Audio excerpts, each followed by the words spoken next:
Hi students. आज हम देख रहे हैं बेसिक नेचर किस तरीके से कंपैरिजन करते हैं। तो आज मैं आपको बेसिक नेचर के कंपैरिजन का ऐसा ब्रह्मास्त्र दे रहा हूँ, आपको ऐसा कॉन्सेप्ट दे रहा हूँ कि अगर ये कॉन्सेप्ट आपने कर लिया तो बेसिक नेचर का एक भी क्वेश्चन आपसे नहीं, ऐसा नहीं हो सकता है कि ना हो। तो ये एक ऐसा कॉन्सेप्ट है जिसको मैंने नाम दिया है ब्रह्मोस मिसाइल कॉन्सेप्ट। जैसे मिसाइल गिरकर जगह को उड़ा देती है, इसी तरीके से ये ब्रह्मोस मिसाइल कॉन्सेप्ट अगर आपने बेसिक नेचर पर लगा दिया तो ये क्वेश्चन को तबाह कर देगा, उड़ा देगा। तो सबसे पहले इस कॉन्सेप्ट को समझ लेते हैं। इस कॉन्सेप्ट को समझने के बाद फिर मैं आपको वो क्वेश्चन बताऊंगा जिस पर आप अटक गए थे। तो बेसिक नेचर को कंपैरिजन करने के लिए सबसे पहले आपको क्या करना है? बेसिक नेचर का कंपैरिजन करने के लिए सबसे पहले आपको क्या करना है, ये चेक करना है डीलोकलाइज्ड और लोकलाइज्ड लोन पेयर है कि नहीं। डीलोकलाइज्ड और लोकलाइज्ड लोन पेयर ये चेक करना है कि लोन पेयर लोकलाइज्ड है या लोन पेयर डीलोकलाइज्ड है। अगर लोन पेयर डीलोकलाइज्ड है मतलब लोन पेयर रेजोनेंस में है, डोनेशन के लिए अवेलेबल नहीं है, इसका मतलब वो कम बेसिक होगा। और अगर लोन पेयर लोकलाइज्ड है तो इसका मतलब लोन पेयर डोनेशन के लिए अवेलेबल है, रेजोनेंस में नहीं है, तो ज़्यादा बेसिक होगा। अगर पहला पॉइंट से क्वेश्चन हो जाता है तो ठीक है, तो फिर आप दूसरे स्टेप पर आएंगे, दूसरा स्टेप लगाएंगे। आप चेक करेंगे स्टेरिक इफेक्ट तो नहीं है। किस पोजीशन पर चेक करेंगे? ऑर्थो इफेक्ट पर चेक करेंगे। और उसको ध्यान हमें ये रखना है, इसमें कभी भी अगर ऑर्थो पोजीशन पर NH2 लगा हुआ हो, OH लगा हुआ हो, फ्लोरीन लगा हुआ हो, तो ये तीनों ग्रुप कभी भी ऑर्थो इफेक्ट शो नहीं करते हैं। ये स्टेरिक हिंड्रेंस शो नहीं करते हैं, स्टेरिक रिपल्शन शो नहीं करते हैं। इनके अलावा जो भी ग्रुप आएंगे वो steric effect, steric hindrance, ortho effect show करेंगे। अगर इससे क्वेश्चन सॉल्व होता है तो ठीक है, फिर आ जाएंगे स्टेप नंबर 3 पर। अगर इन दोनों से नहीं होता तो स्टेप नंबर 3। स्टेप नंबर 3 ये कहता है कि सबसे पहले आप उस बेस में H+ ऐड कर उसका कंजुगेट एसिड बना लेंगे। कंजुगेट एसिड बनाने के बाद उसकी चेक करेंगे हम स्टेबिलिटी। क्या चेक करेंगे? स्टेबिलिटी। और पहले आप जब कंजुगेट एसिड बना लेंगे, फिर कंजुगेट एसिड बनाने के बाद आप चेक करेंगे रेजोनेंस, कि भाई रेजोनेंस है क्या। रेजोनेंस चेक करेंगे अब आप, ठीक है। तो आप रेजोनेंस चेक करेंगे कि जो आपने कंजुगेट एसिड बनाया है वो रेजोनेंस से स्टेबलाइज्ड है या नहीं है, ठीक। अगर ये लगता है ठीक है, उसके बाद आप सेकंड पर पहुंच जाएंगे। फिर आप उस साइट का हाइब्रिडाइजेशन चेक करेंगे जो कि बेसिक नेचर बनने वाली, जैसे नाइट्रोजन के लोन पेयर वाली साइड बेसिक नेचर होगी तो उसका हाइब्रिडेशन चेक करेंगे। अगर ये लगता है ठीक है तो फिर आप ऑर्थो इफेक्ट पर आ जाएंगे। देखो यहाँ के ऑर्थो इफेक्ट और यहाँ के ऑर्थो इफेक्ट में फ़र्क है। ये ऑर्थो इफेक्ट बेस का है जो हमने लिया है, और ये ऑर्थो इफेक्ट कॉन्जुगेट एसिड का है, क्योंकि हम यहाँ थर्ड स्टेप में कॉन्जुगेट एसिड बना चुके हैं। फिर इसके बाद अगर ये 3 स्टेप में से कुछ भी नहीं होता तो लास्ट 4 स्टेप होगा, फिर हमारा क्वेश्चन सॉल्व हो जाएगा। फिर आपको बेस, वापस से बेस पे चले जाना है। आपने थर्ड स्टेप में जो कॉन्जुगेट एसिड बनाया था उसको हटाकर वापस से बेस पर आ जाना है।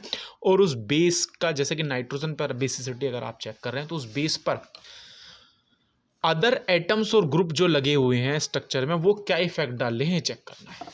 तो कुल मिलाकर ये ब्रह्मोस मिसाइल कॉन्सेप्ट है। अगर आपको ये आता है तो यकीन मानो एक भी क्वेश्चन नहीं बचेगा।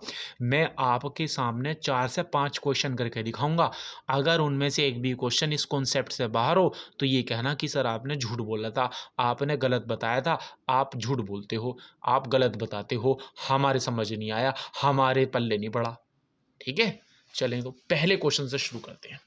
आप पहला क्वेश्चन देख रहे हैं, ठीक है। हाँ, रिंग है, देखो आप पहला क्वेश्चन, कोई बेंजीन रिंग नहीं है, सिंपल NH2 लगा है, NH डबल बॉन्ड और लोन पे लगा। इसमें पूछा बताओ बेसिक नेचर किसकी सबसे अच्छी। तो पहला स्टेप चेक करो, lone pair delocalized, lone pair localized, check करो। तो भैया लोन पेयर तो लोकलाइज्ड है, लोकलाइज्ड है लोन पेयर, कहीं भी रेजोनेंस नहीं है। इसका ये भी लोकलाइज्ड है, कहीं भी रेजोनेंस नहीं है। तो पहला स्टेप तो भैया कट गया, पहला स्टेप तो कट नहीं हुआ सॉल्व। दूसरे बायो, क्या ऑर्थो पोजीशन पर कोई ग्रुप लगा हुआ है? तो भैया ऑर्थो पोजीशन पर तो कोई भी ग्रुप नहीं है, दूसरा स्टेप भी हमारा कट गया। अब आ जाओ जी तीसरा step. Prepare conjugate acid conjugate acid बना लो। और कॉन्जुगेट एसिड कैसा बनाते हैं, H+ ऐड कर देते हैं, तो लोन पेयर को H दो। तो आपने अगर लोन पेयर को H दिया तो ये क्या बन जाएगा, NH3+। इसको आपने H+ दिया लोन पेयर को, तो ये क्या बन जाएगा भैया आपका, ये बन जाएगा डबल बॉन्ड NH2+। बनाने के बाद चेक करो क्या रेजोनेंस है, भैया रेजोनेंस तो अभी भी कहीं नहीं, ना इसमें ना इसमें, ये वाला भी कैंसिल हो गया। अब हाइब्रिडाइजेशन ऑफ बेसिक साइट थी क्या थी, नाइट्रोजन, इसका हाइब्रिडाइजेशन चेक करो, यहाँ हाइब्रिडेशन चेक करो, यहाँ हाइब्रिडाइजेशन बोलो sp3 है कि नहीं है, 3 हाइड्रोजन बॉन्ड, 1 ये bond, 4 steric number, total hybridization sp3। यहाँ चेक करो 1 2 3, यानी कि यहाँ हाइब्रिडेशन sp2। तो मुझे बताओ ये sp2 की इलेक्ट्रोनेगेटिविटी ज़्यादा होती है, sp3 की इलेक्ट्रोनेगेटिविटी कम होती है, मुझे इसके कैटायन की स्टेबिलिटी चेक करनी है, तो भैया कौन ज़्यादा स्टेबल होगा, आप खुद सोचें। अच्छा ये कब बना होगा, इससे बना होगा, और यहाँ पर इसका हाइब्रिडेशन क्या है sp, यहाँ पर इसका हाइब्रिडेशन क्या है sp2। तो sp की इलेक्ट्रोनेगेटिविटी ज़्यादा होती है कि नहीं होती है, sp की इलेक्ट्रोनेगेटिविटी sp से कम होती है कि नहीं होती है। तो मुझे बताओ जब इसमें H+ ऐड कर रहा हूँ तो लोन पेयर कौन आसानी से डोनेट कर देगा, तो भैया लोन पेयर तो sp2 आसानी से डोनेट कर देगा।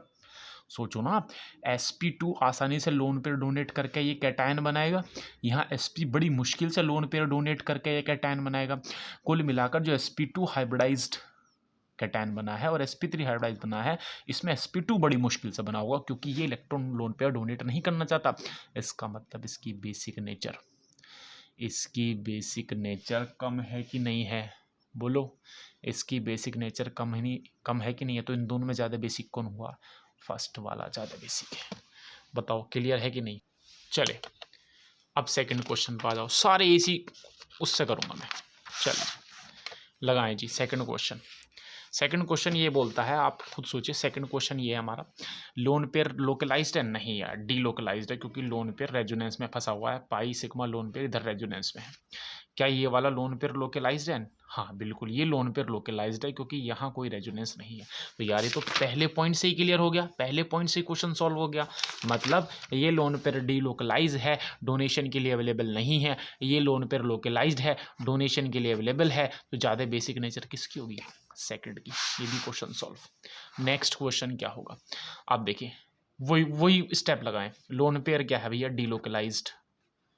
लोन पेयर क्या है भैया, डीलोकलाइज्ड, क्योंकि रेजोनेंस में है, चले पहला नहीं लगा। दूसरा, क्या ऑर्थो पोजीशन पर कोई ग्रुप लगे हुए हैं जो ऑर्थो इफेक्ट दिखा सकते हैं, स्टेरिक क्राउड दिखा सकते हैं, यहाँ ऑर्थो पर कुछ नहीं है, यहाँ ऑर्थो पर कुछ नहीं है, दूसरा भी गया। तीसरा, कॉन्जुगेटेड एसिड प्रिपेयर करो। भैया कॉन्जुगेट एसिड कैसे प्रिपेयर करते हैं, ये H+ दिया मैंने, ये H+ लेगा, H+ लेने के बाद ये क्या बनाएगा, NH3+ OCH3। हाँ जी, ये क्या बनाएगा, H+ लेने के बाद NH3+ NO2। उसमें पहले क्या चेक करते हैं, बताओ रेजोनेंस चेक करो, क्या इसमें रेजोनेंस बचा है, पाई सिग्मा कैटायन नहीं, NH3 पॉजिटिव कभी भी रेजोनेंस नहीं दिखाता, यहाँ भी रेजोनेंस नहीं है, तो गया। हाइब्रिडाइजेशन चेक करो बेसिक साइड का, इसका हाइब्रिडाइजेशन क्या था, है sp3, इसका क्या है sp3, किससे होकर आए होंगे, sp2 हाइब्रिडाइजेशन से मैं नहीं बता सकते। ऑर्थो पर स्टेरिक इफेक्ट चेक करो, भैया ऑर्थो पर कुछ नहीं लगाया, नहीं बता सकते। फोर्थ पॉइंट बचा है, अब ये फोर्थ लगाना पड़ेगा। क्या, आप बेस पर वापस पीछे जाओ और उस बेस पर जो ग्रुप और एटम लगे हुए हैं उनका इफेक्ट देखो। तो मैं बेस पर वापस से पीछे चला गया और अब मैं वापस से यहीं आ चुका हूँ। NH2 पर मुझे OCH3 और NO2 का इफेक्ट देखना है। OCH3 का +M है कि नहीं है, जिससे इलेक्ट्रॉन डेंसिटी बढ़ेगी, NO2 का -M है कि नहीं है, जिससे इलेक्ट्रॉन डेंसिटी घटेगी। तो अगर इलेक्ट्रॉन डेंसिटी बढ़ेगी, यहाँ डोनेशन के लिए ज़्यादा अवेलेबल होगा, तो ज़्यादा बेसिक कौन सा हुआ, फर्स्ट, और सेकंड लेस बेसिक। चलिए थर्ड क्वेश्चन भी हो गया। अब आ जाओ जी फोर्थ क्वेश्चन पे। फोर्थ क्वेश्चन कैसे सॉल्व करोगे, फोर्थ करें सॉल्व, तो भैया आप मुझे खुद ही बताएं। फोर्थ क्वेश्चन में पहला पॉइंट लगाएं, पहला पॉइंट क्या है, localize delocalize, pi sigma lone pair. तो ये क्या है, अभी डीलोकलाइज लग रहा है, पाई सिग्मा लोन पेयर, ये क्या है भैया, अभी डीलोकलाइज लग रहा है। दूसरा, ऑर्थो पर चेक करो, कोई ग्रुप तो नहीं है जो स्टेरिक क्राउडिंग या ऑर्थो इफेक्ट क्रिएट कर सकता है? बिल्कुल है भैया। ऑर्थो पर दो बड़े बड़े CH3 लगे हुए हैं, यहाँ भी CH3 लगे हुए हैं। स्टेरिक क्राउडिंग होगी, स्टेरिक क्राउडिंग होगी तो स्टेरिक क्राउड होगी कि तो ये क्या होगा, प्लेन से बाहर हो जाएगा। ये भाई नाइट्रोजन क्या होगा, ऐसे करके प्लेन से बाहर हो जाएगा। तो जब नाइट्रोजन का लोन पेयर, नाइट्रोजन प्लेन से बाहर हो जाएगा, पाई के साथ उस प्लेन में रहेगा, तो ये लोन पेयर तो अब लोकलाइज्ड हो गए, एक जगह रुक गए ना अब ये। भाई जब ये नाइट्रोजन प्लेन से बाहर आ गया, क्योंकि रेजोनेंस की कंडीशन ये भी होती है कि प्लेनैरिटी होनी चाहिए, जहां पर लोन पेयर है वहां प्लेनैरिटी होनी चाहिए। अगर प्लेनैरिटी नहीं है तो रेजोनेंस खत्म हो जाएगा। तो जैसे ही ये लोन पेयर बाहर आया, जो जैसे ये नाइट्रोजन CH3 के साथ ड्यू टू स्टेरिक क्राउडिंग या थोड़ो इफेक्ट की वजह से, ऑर्थो इफेक्ट की वजह से बाहर आएगा, तो लोन पेयर रेजोनेंस में रुक जाएगा। अभी लोन पेयर लोकलाइज्ड है, डोनेशन के लिए अवेलेबल है, जबकि यहाँ पर ऑर्थो पर कुछ नहीं है, तो ये लोन पेयर डी लोकलाइज्ड है, लोन पेयर डोनेशन के लिए अवेलेबल नहीं है। तो अब कौन अच्छा बेस होगा? सेकंड वाला। सब उसी कॉन्सेप्ट से चल रहा है। अब इसमें आ जाओ 5 वाला। ये पूछा था आपने, बोलो पूछा था नहीं पूछा था, बोलो। ये इंपॉर्टेंट पूछा था, तो मैं वही कॉन्सेप्ट लगाऊंगा। ठीक है, वही कॉन्सेप्ट लगाओ। सबसे पहले क्या लगाऊं? Localized, delocalized. तो लगाओ सबसे पहले localized, delocalized. Lone pair, lone pair, lone pair, lone pair. तो भैया ये क्या है? डीलोकलाइज्ड। ये क्या है? Delocalized pi sigma lone pair. ये क्या है? Delocalized pi sigma lone pair. Pi sigma ये भी क्या है? डीलोकलाइज्ड। पहला पॉइंट गया। क्या ऑर्थो पर कुछ लगा हुआ है भैया? ऑर्थो पर कुछ नहीं है, तो स्टेरिक इफेक्ट नहीं लग रहा बेस में, ये भी गया। दूसरा स्टेप, इसका बना लो हम क्या? कॉन्जुगेट एसिड, H+ ऐड करके। इसमें भी H+ ऐड करना है, इसमें भी H+ ऐड करना है, और इसमें भी H+ ऐड करना है। मैंने इसमें H+ ऐड किया, इसमें H+ ऐड किया, तो क्या बनेगा? दिस और ये बन जाएगा NH3+। इसमें अगर मैंने ऐड किया तो ये क्या बन जाएगा? NH3+ CH3। इसमें मैंने H+ ऐड किया तो ये क्या बन जाएगा? NH3+ CH3। इसमें मैंने H+ ऐड किया तो ये क्या बन जाएगा? NH3+ CH3। अब मैं इसमें रेजोनेंस चेक करूं। कैटायन नाइट्रोजन पर जब पॉजिटिव आ जाता है, रेजोनेंस नहीं होता है। हाइब्रिडाइजेशन सबका सेम है, हाइब्रिडेशन वाला भी खत्म सिस्टम, हाइब्रिडेशन वाला भी क्या हो गया? खत्म। अब तीसरा बचा है कॉन्जुगेट एसिड में ऑर्थो इफेक्ट। तो यहाँ भैया इस वाले में आपको ऑर्थो इफेक्ट दिख रहा है कि नहीं दिख रहा है? भाई सेकंड वाला देखें आप, क्या सेकंड वाले में आपको ऑर्थो इफेक्ट नजर आ रहा है कि नहीं आ रहा है? बिल्कुल यार, ऑर्थो पे देखो ना CH3। अब आप बोलोगे सर NH2 तो ऑर्थो इफेक्ट दिखाता नहीं है, तो भैया NH2 की बात, NH2 को मैंने यहाँ ऑर्थो इफेक्ट नहीं लिखा। क्यों नहीं लिखा?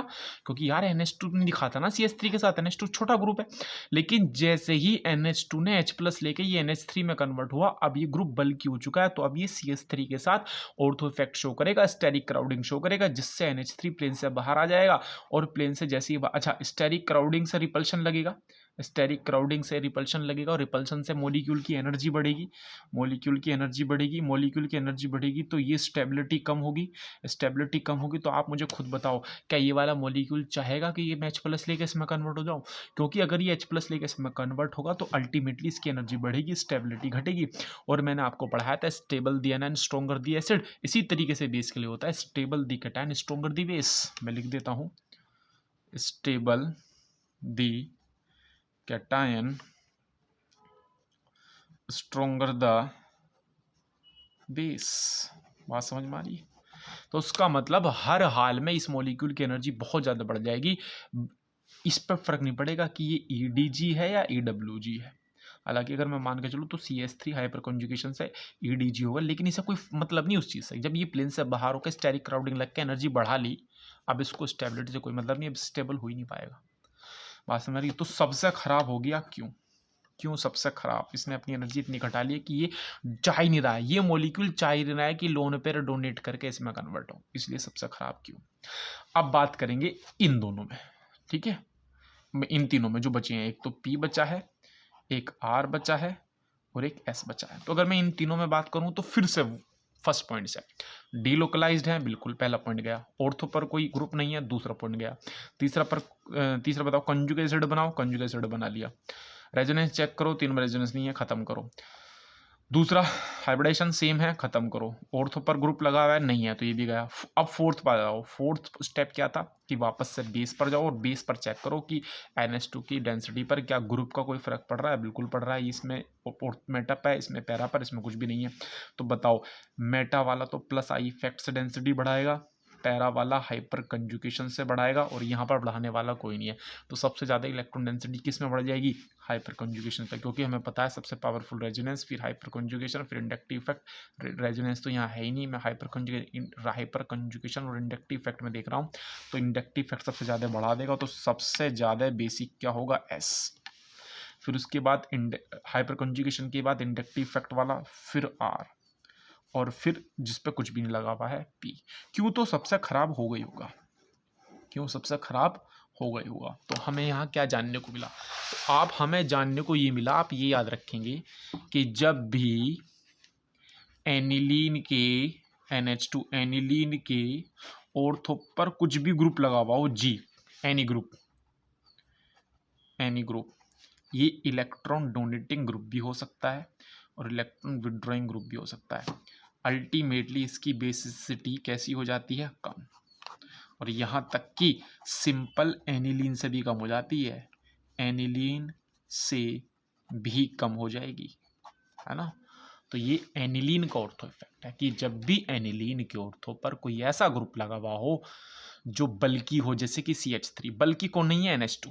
अब आप बोलोगे सर यहाँ NH2, भैया देखो मैंने बेस में नहीं चेक करा, मैंने कॉन्जुगेटेड एसिड में लगाया ऑर्थो इफेक्ट। देखो कॉन्जुगेटेड एसिड में लगाया ऑर्थो इफेक्ट, NH2 में नहीं लगेगा। चाहता तो मैं यहाँ भी लगा सकता, यहाँ नहीं लगेगा, यहाँ लगेगा। ठीक है, हाँ। तो जब भी किसी एमाइन के ऑर्थो पर कोई भी बल्कि ग्रुप लगा हुआ हो तो वो एनिलीन की बेसिसिटी को कम कर देता है। ये आपको ध्यान रखना है। अल्टीमेटली मैंने आपको समझा दिया। ठीक है, इसी तरीके से कार्बोक्सिलिक एसिड का भी ऑर्थो इफेक्ट होता है ना। तो ऑर्थो इफेक्ट तो होते हैं, ortho effect of carboxylic acid. वो क्या करता है? देखो, एनिलीन का ऑर्थो इफेक्ट तो उसकी बेसिसिटी को घटाता है, लेकिन कार्बोक्सिलिक एसिड का ऑर्थो इफेक्ट उसकी एसिडिटी को बढ़ाता है। ये ध्यान रखना। तो अगर यहाँ ऑर्थो पर कोई भी ग्रुप लगा दें, चाहे वो EDG हो, चाहे वो EWG हो, वो बेस एसिडिटी की बात कर रहा हूं मैं, क्योंकि एसिड में एसिडिटी की बात करेंगे, है ना। इसके मेटा से और इसके पैरा से ज़्यादा होगी हमेशा, अगर सेम ग्रुप है तो। ठीक है, तो ये आप फिलहाल याद कर लें। इसको मैं किसी दूसरी वीडियो में एक्सप्लेन कर दूंगा। जैसे कि एग्जाम्पल है, मैं एग्जाम्पल बता रहा हूँ, इसको एक्सप्लेन, इसका रीज़न क्या है ये मैं दूसरी वीडियो में एक्सप्लेन करूंगा। इसका मैं एग्जाम्पल बता रहा हूँ। मान लो COH OCH3, COH OCH3, COH OCH3। अब आप मुझे बताओ, सबसे पहले देखो ऑर्थो इफेक्ट इसमें है, तो आंख बंद करके लिखो सबसे अच्छा एसिड तो ये है। आंख बंद करके लिख ही देना है कि सबसे अच्छा एसिड ऑर्थो वाला। अब इन दोनों में डिसाइड होगा कॉन्सेप्ट से। तो एसिडिटी कैसे डिसाइड करते हैं? पहले H निकाल कर एनायन बनाते हैं। अब चेक करते हैं, ये तो इसकी नेगेटिव चार्ज डेंसिटी को -I से खींचेगा, जबकि ये +M से डोनेट करेगा। तो भैया +M से डोनेट कर देगा तो डेंसिटी बढ़ जाएगी, डेंसिटी बढ़ जाएगी तो स्टेबिलिटी घट जाएगी। तो ये अगर मैं फर्स्ट मानूँ, ये सेकंड मानूँ, ये थर्ड मानूँ, तो सबसे बेकार तो थर्ड हो जाएगा, पैरा वाला, है ना। सबसे बेकार थर्ड वाला, सबसे अच्छा ऑर्थो वाला। तो फिर मिडिल में क्या आया? दिस। तो कार्बोक्सिलिक एसिड में मैं एसिडिटी की बात कर रहा हूँ, जबकि एनिलीन में मैं बेसिसिटी की बात कर रहा हूँ। दोनों क्वेश्चन ध्यान से सुनना। तो आई होप अब आपके बिल्कुल क्लियर हो गया होगा। अब आप कोई सा भी क्वेश्चन कर ले, कोई सा भी दुनिया का कोई सा भी क्वेश्चन उठा के ले आए, आपसे गलत हो गई नहीं होगा। तो मुझे आज मैंने 2 ऑर्थो इफेक्ट बताए, एक तो एनिलीन का ऑर्थो इफेक्ट और एक कार्बोक्सिलिक एसिड का ऑर्थो इफेक्ट। एनिलीन का ऑर्थो इफेक्ट उसकी बेसिसिटी को सबसे कम कर देता है, और कार्बोक्सिलिक एसिड का ऑर्थो इफेक्ट उसकी एसिडिटी को सबसे ज़्यादा कर देता है। लास्ट में ये स्टेटमेंट अपनी कॉपी में लिख लेना। ओके भाई, सी।